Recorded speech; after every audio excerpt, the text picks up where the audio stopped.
बच्चों, आज हम ये देखेंगे भाषा सेतु कक्षा 5 उसका पहला पाठ मेरा देश की कविता है, जिसके रचनाकार हैं सोहन लाल द्विवेदी।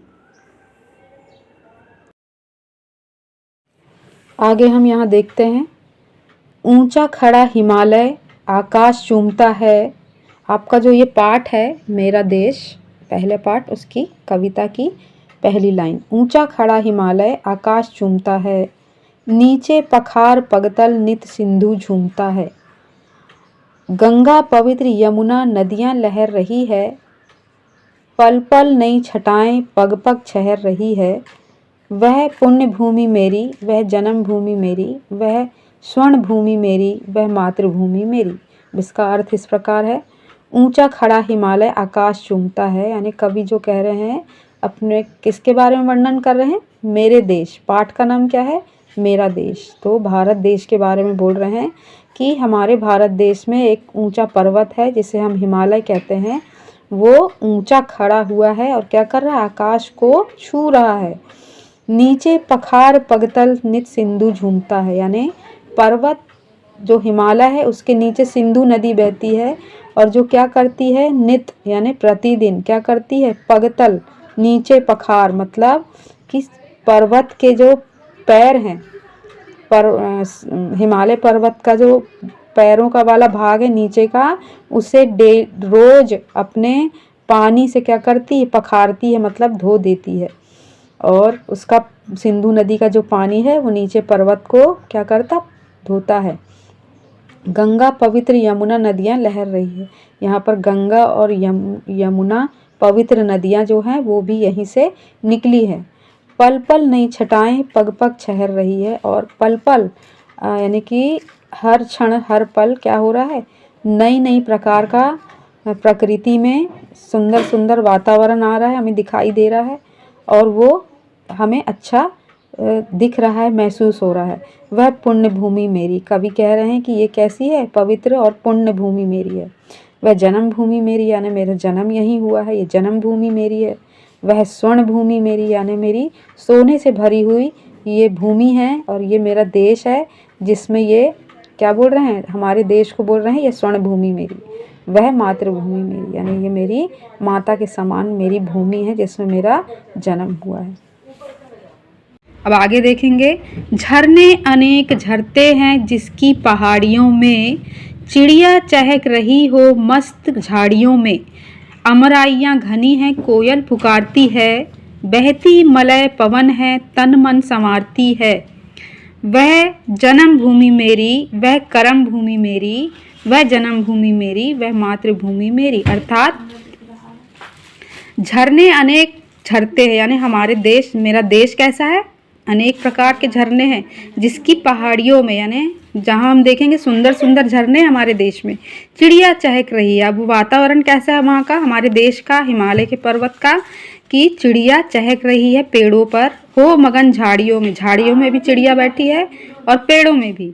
अमराइयाँ घनी हैं, कोयल पुकारती है, और अमराइयाँ कैसी, अमराइयाँ अर्थात आम के ढेर सारे वृक्ष जहाँ होते हैं ना, उसे अमराइयाँ कहते हैं। फिर है कोयल पुकारती है, और कोयल कहाँ बैठती है, जब आम के का समय आता है ना, आम का मौसम आता है, तब कोयल क्या करती है, पुकारती है आम के पेड़ों पर बैठ के।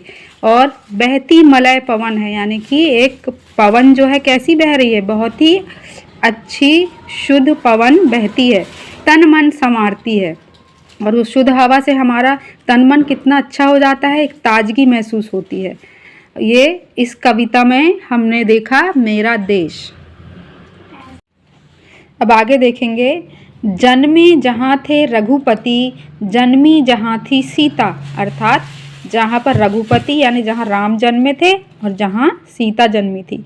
श्री कृष्ण ने सुनाई बंसी पुनीत गीता, अब श्री कृष्ण ने भी बंसी बजाई, वो ऐसा स्थान है। गौतम ने जन्म लेकर जिसका सुयश बढ़ाया, यानी हमारे देश में जो गौतम बुद्ध थे उन्होंने भी जन्म लिया और क्या हुआ, हमारे देश के मान को बढ़ाया।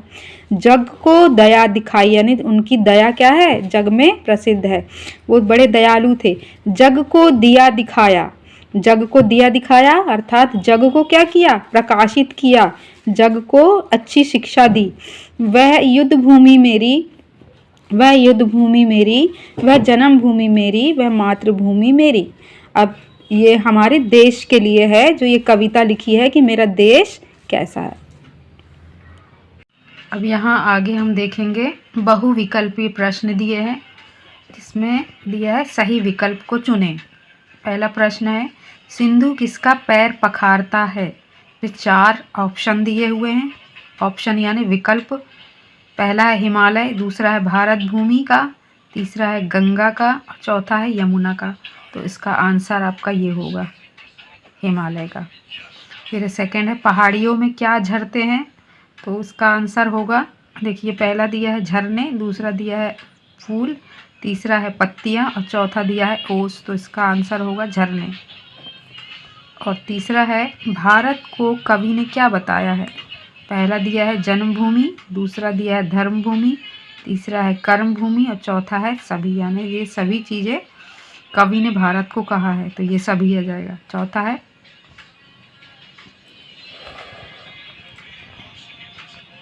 गीता का उपदेश किसने दिया था।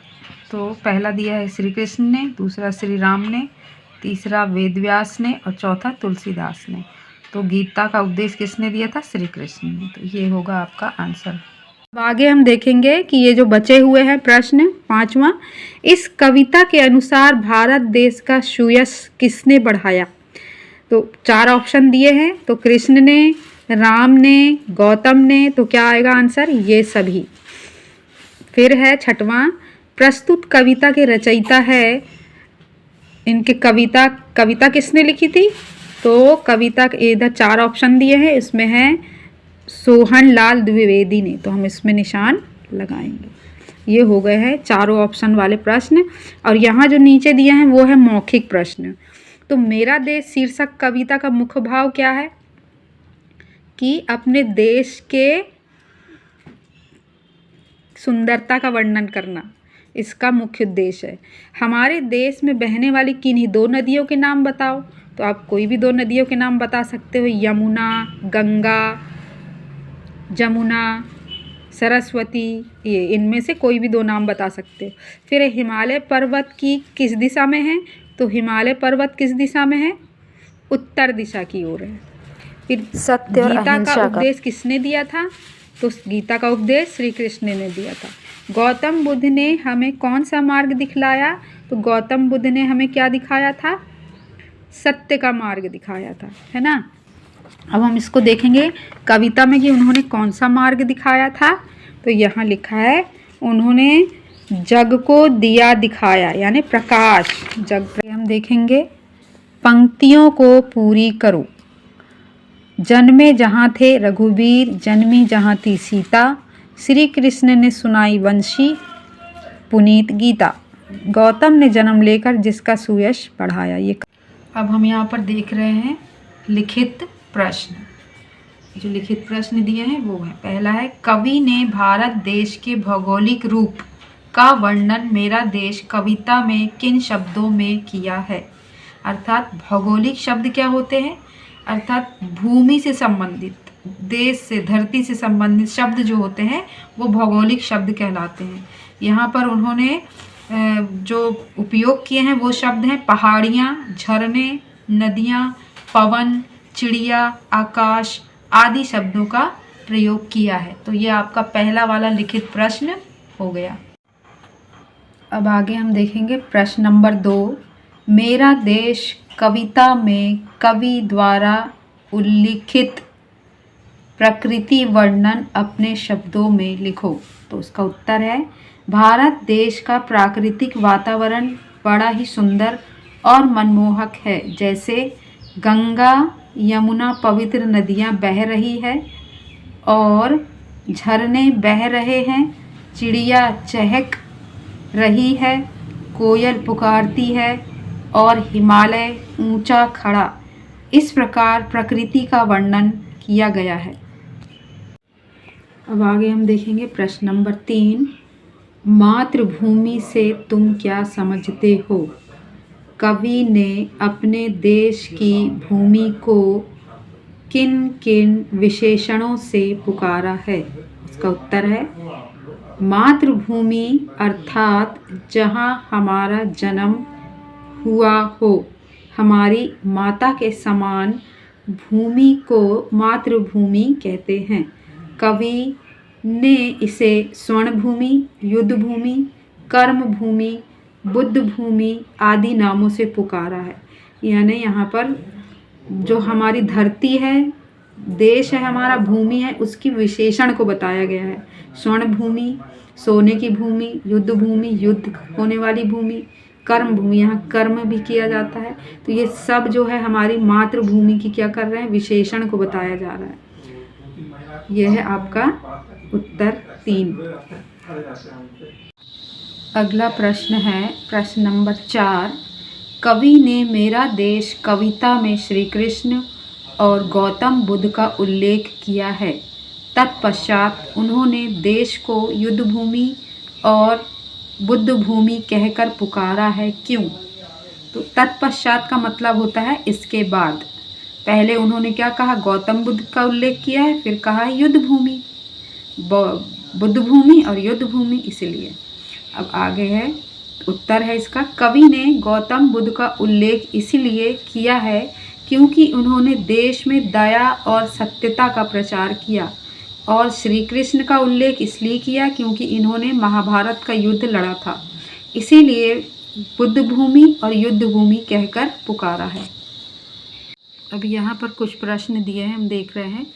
नीचे लिखे उत्तरों में से सबसे सही उत्तर पर ठीक यानी सही का निशान लगाओ। पहला दिया है हमारे देश को अनेक प्रकार की युद्ध लड़ने पड़ते हैं, सही है। दूसरा है हमारे देश में गौतम बुद्ध ने जन्म लिया था, भी सही है। तीसरा है श्री कृष्ण ने धर्म के लिए युद्ध तथा बुद्ध ने शांति व अहिंसा का संदेश दिया था, सही है। फिर है हमें इस भूमि पर युद्ध करने पड़ते हैं, नहीं, हमें तो नहीं करने पड़ते, इसलिए इसका उत्तर होगा नहीं। अब आगे हम यहाँ देखते हैं एक और जो प्रश्न है, इस कविता में प्रयोग किए गए कोई 5 तुकांत शब्द लिखो। तुकांत शब्द उन्हें कहते हैं जैसे राइमिंग वर्ड, यानी आपस में एक दूसरे के तुक मिलते हों। तुक किसे कहते हैं, जैसे भूमि, ये भूमि, ये आपस में मिल रहे हैं, यानी इन्हें तुक कहते हैं, तुकांत। फिर है कर्म भूमि का आ गया जन्म भूमि, वैसे ही दिया है धर्म भूमि, धर्म भूमि का आएगा युद्ध भूमि और रण भूमि, फिर स्वर्ण भूमि, फिर शहर का आ गया लहर और तन का आ गया मन। यानी आखिरी के जो शब्द होते हैं ना या अक्षर, वो मिलने चाहिए, उसे कहते हैं तुकांत शब्द। तो ये हमारे आपके तुकांत शब्द हो गए। अब यहाँ पर हम आगे देखेंगे संज्ञा और सर्वनाम शब्दों के विशेषता बताने वाले शब्दों को विशेषण कहते हैं। जिन शब्दों की विशेषता बताई जाती है उन्हें विशेष कहते हैं। अब जैसे यहाँ पर किसकी विशेषता बताई जा रही, हिमालय की, कि ऊंचा, हिमालय में ऊंचा जो शब्द है वो क्या हो गया, विशेषण हो गया, और हिमालय जो है वो है विशेष, यानी हिमालय की विशेषता बताई जा रही है कि हिमालय ऊंचा है। इसी प्रकार से कविता में से कोई 5 विशेषण या विशेष छांटो। हमको कविता में से छांटना है कौन से विशेषण हैं, कौन से विशेष हैं। तो यहाँ गंगा, यमुना, पवित्र नदियाँ हैं, तो ये गंगा यमुना क्या हो गई है, विशेष, और पवित्र नदियाँ हैं, मतलब ये हो गया विशेषण। फिर इसी प्रकार से अमराइयाँ घनी हैं, अमराइयाँ, और फिर झरने अनेक झरते। इसके बाद है जग को दया दिखाई, फिर है श्री कृष्ण ने सुनाई बंसी। तो ये हो गए आपके विशेष और विशेषण। प्रिय बच्चों, इसी प्रकार की और वीडियो आपको चाहिए है तो प्लीज़ कमेंट करिए।